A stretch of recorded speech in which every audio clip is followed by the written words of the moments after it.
एक बार की बात है। एक जंगल में एक बहुत प्यारा सा छोटा सा हिरनी रहती थी। वो बहुत चंचल थी। वो एक जगह ज्यादा दिन तक नहीं रहती थी। दूसरों हिरणों की तरह उसको झुंड में रहना बिल्कुल भी पसंद नहीं था। इसी कारण वो सारा दिन इधर उधर घूमती रहती थी। एक दिन वो हिरनी घूमते घूमते नदी किनारे आ पहुंची। उसने सोचा कि अब वो बहुत थक चुकी है, तो अब वो थोड़ा पानी पी ले, वहीं नदी किनारे आराम कर ले। तभी एक शिकारी से झाड़ियों के पीछे से झुककर उस हिरनी को देख लिया। जैसे ही हिरनी ने शिकारी को देखा वो बहुत बुरी तरह से डर गई थी। शिकारी को देखकर हिरनी वहां से भागना शुरू कर दी। कुछ दूर जाने के बाद हिरनी को एक मकई का खेत दिखा।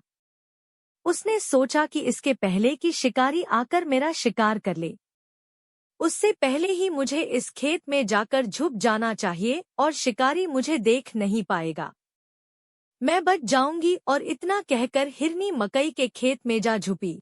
मकई का खेत काफी घना था, जिसके कारण हिरनी वहां आराम से जाकर छुपी हुई थी।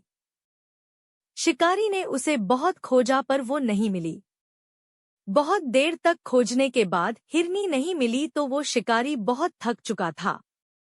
हिरनी ने सोचा कि अब वो बच जाएगी और उसने सोचा कि अब तक तो शिकारी भी चला गया होगा।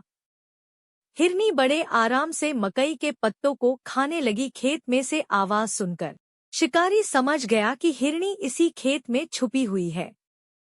शिकारी बिना वक्त गंवाए हिरनी की तरफ अपना बाण चला दिया और वो बाण सीधा जाकर हिरनी को लगा।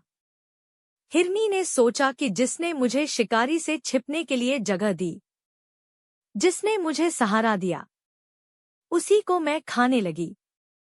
हिरनी ने कहा, मैंने बहुत मूर्खता का काम किया है। इतना सोचते ही हिरनी तुरंत मर गई।